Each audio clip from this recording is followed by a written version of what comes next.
Hi everyone, so today we're going to introduce a book that after we read it, we loved it and we were really touched by it. This is a book called In Order to Live. This is my team member. I am Sally, we have Jocelyn, Penny, Karen, and then Tiffany. So now let's begin with the introduction.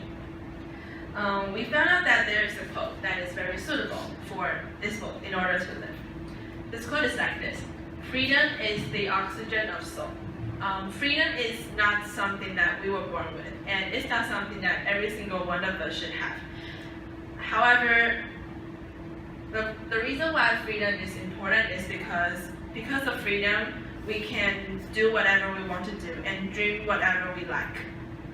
So, because of freedom, every single one of us is different, and that's why freedom is the oxygen of soul.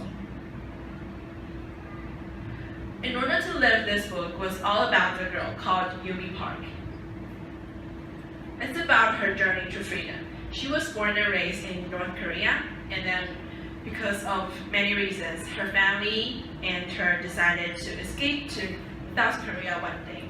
And also in this book, we can see a lot of truth of North Korea, because as everyone knows, North Korea is a very mysterious place, and not many people know what exactly there looks like. So in Order to Live, we saw a lot about how North Korea and how corrupted and terrible was it. In this book was divided into 3 different countries and also 3 main chapters: North Korea, China, and then South Korea. In these 3 countries, Yumi and her family had different stories and different development, which is really intriguing us to read. So we found out that there might be some key points that we believe can define this book.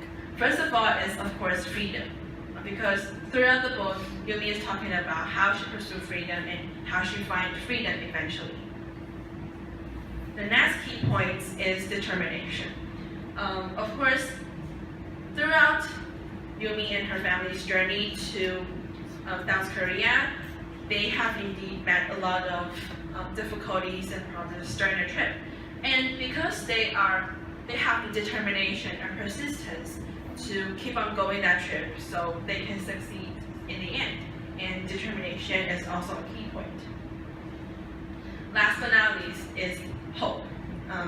Hope is a very important element that, when we read it, is a very important element throughout the book. From the first chapter to the last chapter of In Order to Live, we can see that how Yumi and her family kept holding that hope that someday we will change, and someday North Korea will change, and someday our world will change. And because of that hope, they can eventually escape to South Korea and pursue what they want to do. So now let me give you a brief summary of In Order to Live. First of all is North Korea. In this part, Yumi talks about her childhood life in North Korea, and also told the reader what North Korea truly looks like, how corrupted, how terrible was it there, and everything. And in this part, Yumi also described a little bit about Korea's history, and she also talks about how her childhood life, which is very surprising to us, because when she was young, the communist system was very corrupted and terrible, and people there didn't have enough electricity, enough food, and enough clothes to wear. So every day they were like starving to death. And because of all these reasons, Yumi and her family decided to escape to China. When Yumi escaped to China, she thought that everything would be okay, because she has already ran away from North Korea, this terrible place. However, little did she know that she can't escape to China is all because of human trafficking. And at that time, human trafficking was very serious in China. Yumi was separated from her dad, mom, and then sister, and then she was sold to buyers and buyers and brokers and brokers. And when she was in China, she met a very important person in her life called Hong Wei. And later on, my team member will tell you more about this person. So after several years in China, Yumi and her mother decided to escape to South Korea. At first, when she was in South Korea, she thought that it was a really strange place, and she thought that was not a place for her, and she thought that she is not having freedom because she cannot get used to the environment, the people there, and everyone in South Korea seems to hate North Korean defectors. However, her mom kept encouraging and supporting her, and because of her mom, Yumi decided to pursue her goals to enter college and then become a well-known activist all around the world. So now let me welcome Penny to introduce the author. And I'm going to introduce the author, who is Yeonmi Park. The author Yeonmi Park was born in North Korea. She is a North Korean defector, which means 脱北者. North Korean defectors are a group of people who cannot bear the coercion and leave their nation regardless of everything. The North Korean regime loses its nation with an iron fist and make everyone's life miserable. So these people decide to run away from their country. And according to the statistic that South Korea provided, there were 1,200 people escaping from North Korea to South Korea in 2016. There was an increase of 16% compared with the same period in last year. And also, Yeonmi is a human rights activist. After reaching in South Korea, she published her book and shares her experience with people around the world. She has written publicly for the Washington Post and given speech at several well-known events like TEDx Impact. She believes that change might occur in North Korea as long as she and the other North Korean defectors continue to be an advocate for human rights in North Korea. So, Yeonmi Park is not only a North Korean defector, but she is also a human rights advocate. And here are some huge events happening in her life. Born in North Korea, Yeonmi knew that she would be careful about her speech because her mom told her that even mice and birds can hear her whisper. And moreover, she witnessed the neighbor sentenced to death just because he watched a Hollywood movie. The punishment of watching foreign movies are classified into two categories. If you watch Bollywood or Russian movies, you will be sentenced for several years. But if you watch an American or South Korean movies, you will be sentenced to death. So the lives in North Korea were far from our image. As a consequence, when Yeonmi was 13 years old, she decided to take her mother and escape from that terrifying country. Fortunately, she reached South Korea after a lot of obstacles, being robbed, being trafficked by border, and losing her beloved father. And as what I have mentioned, watching foreign movie shows is regarded as a criminal in North Korea. However, Yeonmi just had a chance of knowing the outer world through these entertainment shows. Titanic is the inspiring movie for Yeonmi. In North Korea, people believe that dying for their grandmother is the most honored thing. But in Titanic, it emphasized that people have their own things to cherish. So that made Yomi realize the concept of freedom. She never realized she was under control, as if the fish did not feel like it was in the water. So North Koreans are born to be controlled and don't know what freedom and human rights are. Also, they do not know that they are steps for their country.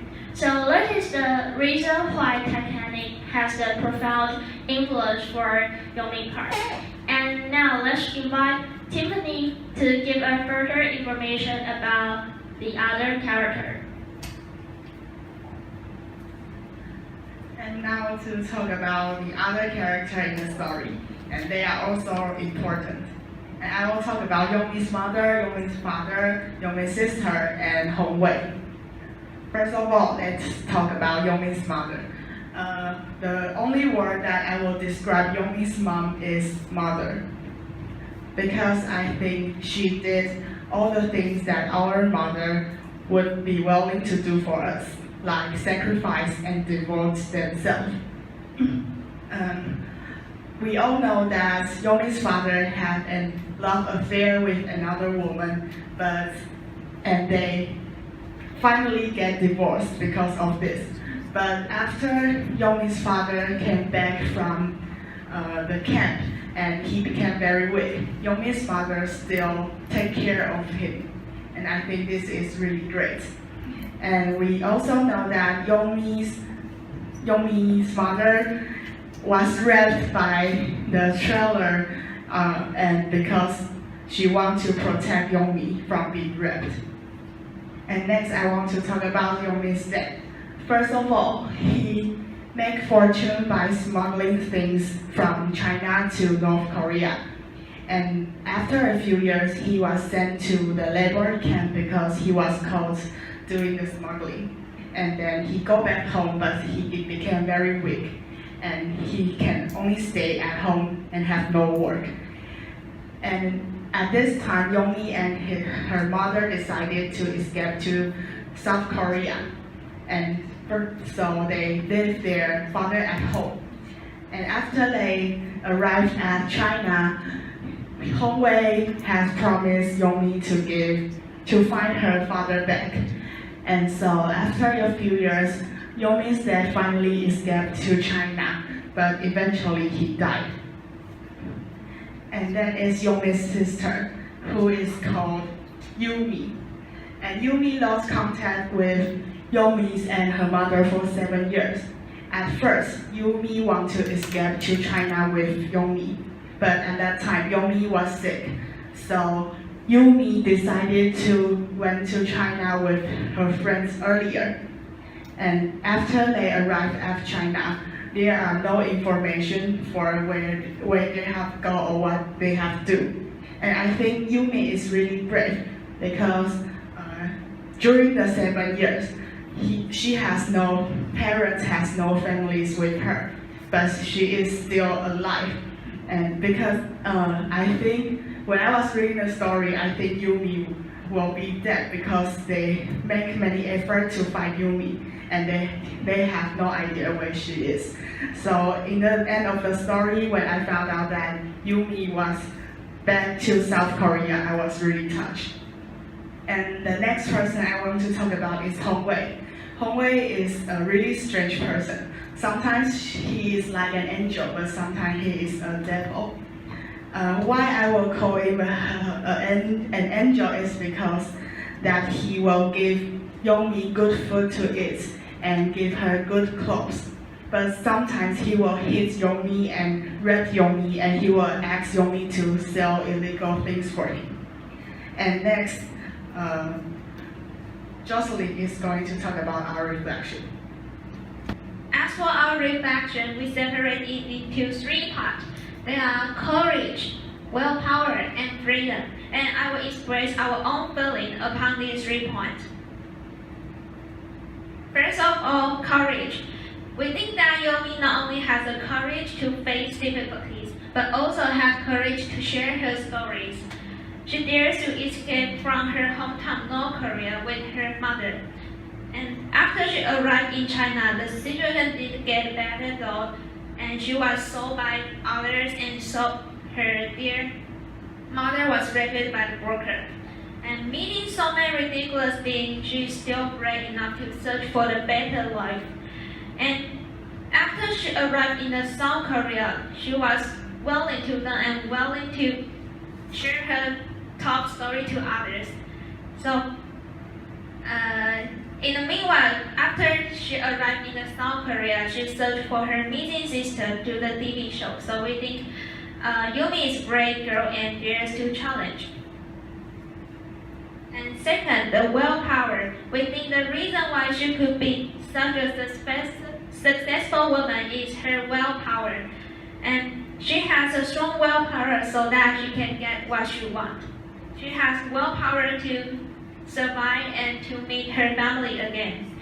I think she's very lucky because she met Hongwei, who loves her very much.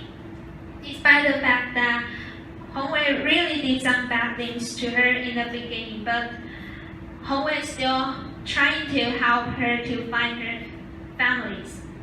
And I think without Hongwei and her willpower, she won't see her father after escaping from the North Korea. So with the willpower, she arrived in China and then arrived in South Korea.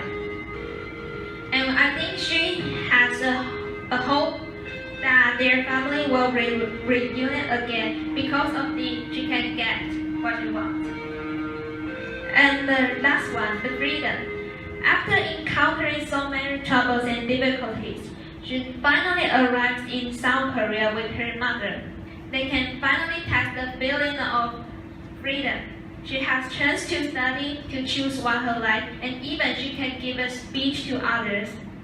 Before we see this book, we only have solid knowledge of North Korea.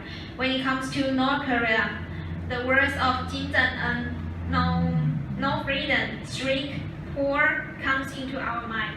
And after we see this book, a lot of things shock us when we are unwilling to believe people in other countries are actually suffer from so many difficulties. And we live in easy and comfortable country. Sometimes we may be dissatisfied with something, but we dare not to change it or face it. From Yumi's story, we decide to take our courage and pursue our dreams. Next, let's welcome Karen to talk about the conclusion.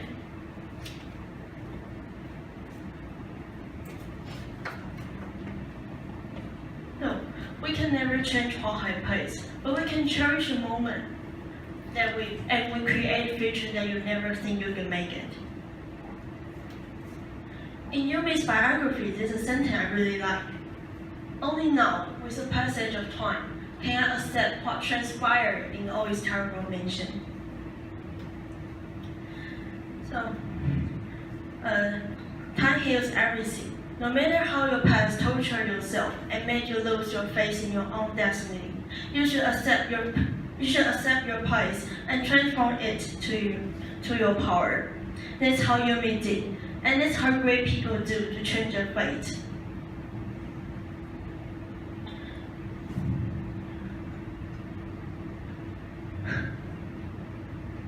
Everyone grows from a place. We absorb the right thing from what I have done wrong. If we deny our past, we can never be stronger and see the bright future. So having gone through such miserable things, Yumi still made it to change her life. So can we? Let's make our first step to become a better person. Thank you. 晚上